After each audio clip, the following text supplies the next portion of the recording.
Okay, hi everyone. My name is Ashley Labrie, and I'm an international business and finance major in Darla Moore. I am super excited to be presenting on socioeconomic differences and the racial wealth gap today. This is a topic I've become very passionate about because it combines my experience in finance and my passion for social activism. So, starting out by defining socioeconomics, socioeconomics is a pretty broad term that is used to define the correlation between the way people behave and their social class or group. An individual's socioeconomic class tends to impact the opportunities available to them, their priorities, and the way they spend their money. So, why should we care about socioeconomics when talking about diversity and inclusion? Well, a person's socioeconomic status impacts their medical care, education access, and professional opportunities. For example, in a university setting like at USC, an individual may have to choose between being able to buy textbooks or being able to join an organization and afford the dues. Also, based on a person's socioeconomic status and the environment they grew up in, different people will have different levels of support and representation that leads to their success in classrooms. Socioeconomics are often not visible. You can't tell someone's social class or wealth background just by looking at them, yet it is so important. When being inclusive, we must account for these things and make sure that language we use and experiences offered consider that people come from different economic classes. Over the course of this presentation, we're going to break down what contributes to a person's socioeconomic class, including the systemic issues like those that have been created through the racial wealth gap. And then I will finish off by telling you guys some things we can all do to be inclusive and combat socioeconomic inequality.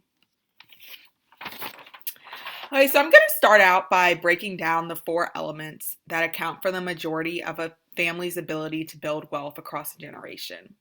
So that includes the community context, family wealth, family income, and family savings. And these will all directly relate to the racial wealth gap, which I will give more background on in the following slides.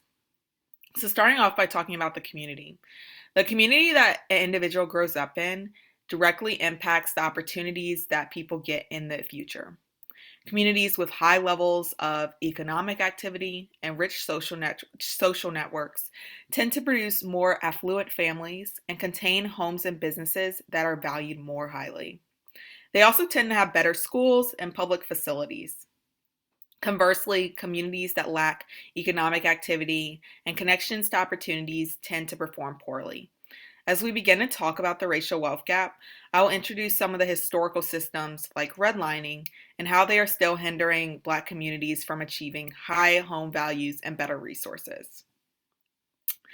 So the second main factor is wealth, and wealth is referring to a family's total value of their assets. This is impacted by whether or not you own a rent or you own or rent your home, how high your credit score is, and whether or not you invest in securities like stocks. A really important component to understand with wealth is inheritance and how the amount of money you inherit gives you a head start in life, as well as a cushion in the case that something bad were to happen, like losing your job. Inheritance also can provide a safety net, which allows people who have it to invest in things like starting their own business, investing in real estate, and the stock market. But only around 8% of Black families receive an inheritance compared to around 26% of white families, for example. As a result of the lack of accumulated wealth, Black students tend to have higher student debt rates, and also Black college graduates' wealth tends to actually decline after graduation because they are more likely than white college graduates to support their parents financially instead of the other way around. So I hope you guys can see how this all ties back into the inheritance component and wealth. Moving on to the third factor.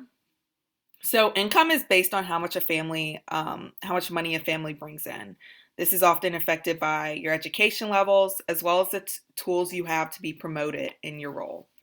Currently, there is a huge lack of representation of people of color and women being promoted to manager and executive level positions. These higher level roles, of course, come with a higher salary and more stability. Your income affects your how much disposable income you have and your ability to save, which brings me to the final factor.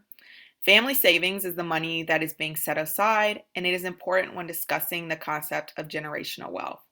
When it comes to saving habits, These often depend on the tools that a family has access to and if they understand how important budgeting is. So I hope you guys can see how these four different factors interact with each other. The people that have proven to be the most successful tend to possess strong foundations in each of the four components of wealth. But the issue is, in the United States, the foundation is not equal when it comes to wealth accumulation, which brings me to the racial wealth gap. So, to get into the specifics around the racial wealth gap, Black and Latino families' earning power is constrained by socioeconomic factors as well as discrimination. As you can see on the graph, the median white family has more than 10 times the wealth of the median Black and Latino family as of 2016. The racial wealth gap between Black and white families grew from about $100,000 in 1992 to $154,000 in 2016, and it's expected to continue growing unless something is done.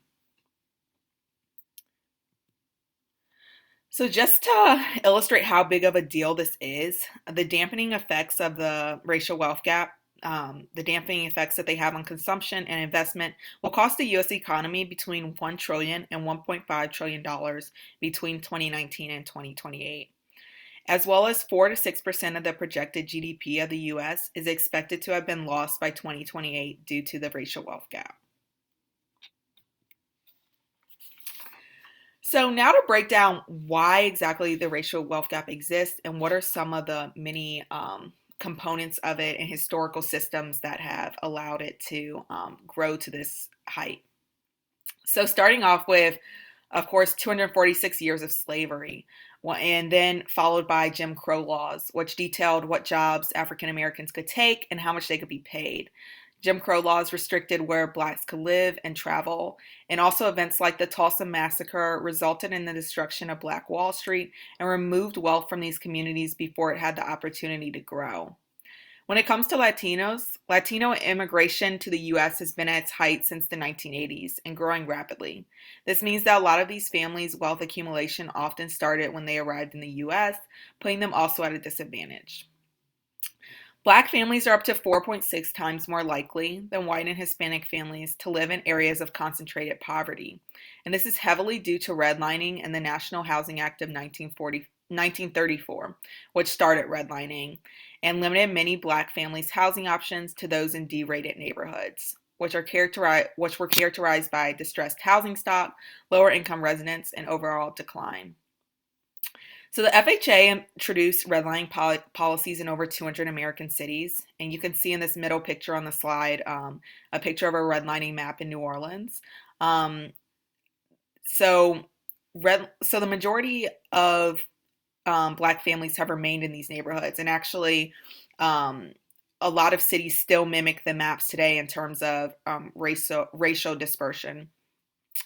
Redlining was banned over 50 years ago, but you can still see the results. Many neighborhoods that were labeled yellow or red by the HOLC back in the 1930s, and red and yellow were the worst designations.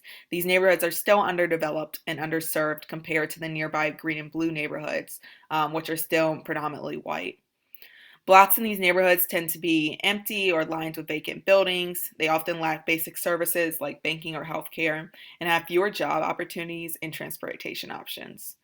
So this all goes back to the community component of wealth that I mentioned earlier. In 1964, the Civil Rights Act ended Jim Crow laws, and in 1968, the Fair Housing Act ended legal discrimination in renting and selling homes, thereby ending redlining. But even though these laws were put in place, they didn't formally end the discrimination or end the effects of these policies. So we're still seeing the remnants of redlining today in many neighborhoods. Black communities are still struggling with home values that appreciate slower. So even though racial discrimination is no longer allowed, a lot of these communities that had been redlined and were deemed unvaluable, the properties are still valued very low, and the surrounding schools tend to perform worst, making it more difficult for Black homeowners to receive loans. So how are these issues currently being addressed? Well, currently the issue of the racial wealth gap is being addressed mostly on a short-term basis on the policy level with things like welfare programs, tax cuts, education grants, and policies like affirmative action. There's also been put out a lot of different ideas on the government level, like introducing taxes on inheritances. Of course, there's been a lot of conversation around reparations, and then also the idea of having more progressive taxation, meaning that people with a higher income level would be taxed significantly more than people with a lower income level. Um, as well as there's been a lot of ideas put forth around addressing income inequality and educational inequality. But all these ideas I just mentioned have not been put in place. They are currently just being spoken about. What you guys see on the screen are some organizations and companies that have taken into their own hands building solutions towards the racial wealth gap. One example is the Rooted School in the top left corner. This is a school located in New Orleans, a predominantly Black high school. And they have built in their curriculum a very strong core component around financial literacy and making sure that each of their students walk out being fully financially literate. Overall, an amazing idea. And then the next organization is Greenwood. So this is a new bank that was recently launched.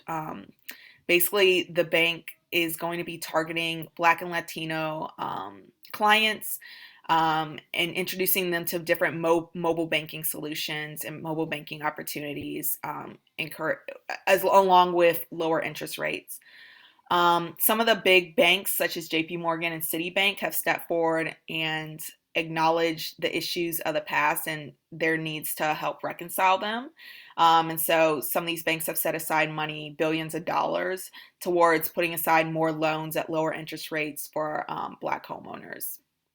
Then in the bottom left-hand corner, we see Harlem Capital, which is a venture capital firm that was launched a few years ago. These are the founders, is an all-Black founding team, and they so venture capital, of course, gives money to businesses and helps fund businesses, and so they will fund business owners from any race, any background, but they do have a diversity quota and attempt to really encourage Black business owners and support them, which is something that is much needed. So there are a lot of things that still need to be done to address wealth inequality on a policy level and in accounting for the systemic issues. But I did want to leave you guys with some action steps everyone can literally get started on now. So the first one is to make sure to use inclusive language and practices. Do not use language such as saying things like people should just pull themselves up by the bootstraps. This is a thing we see thrown around and said a lot, but as this presentation has shown, there are so many different factors to wealth, and due to historic systemic problems, everyone is not starting on an even playing field. Not everyone receives an inheritance or the same educational opportunities, so make sure not to say things like this and condemn others who do say things like this. In addition, if you are a leader or a member of an organization at USC that is attempting to be more inclusive, especially around socioeconomics, you can consider when planning dues and events, consider how these costs may hinder people from different social classes, and maybe consider starting a scholarship fund or something of the like for your organization. Secondly, I would encourage you guys to educate others about these systemic issues that we discussed today and the importance of valuing socioeconomic differences. We discussed a lot of different topics in a short period of time, and there is so much more information.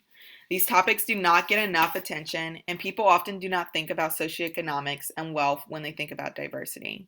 So I please encourage you guys to share what you learned. Lastly, I encourage everyone to take steps towards being financially literate and encourage your family and friends to have a mindset around building generational wealth. This is one thing that we can all do to take steps towards income inequality and wealth equality. For example, make sure you are budgeting your money properly and start building your credit score as soon as possible. Start researching the stock market and considering setting aside money to invest if you do not already. As we have seen recently, the stock market is becoming more and more accessible for people from all walks of life, which is a phenomenal thing. So I definitely encourage you guys to do your research and get involved. This is one great way to build generational wealth, as well as investing in real estate and mutual funds. So thank you guys so much for taking the time to learn about these topics, and please feel free to send me any questions. I listed some sources on this slide in case you guys want to do some more of your own research. Thanks.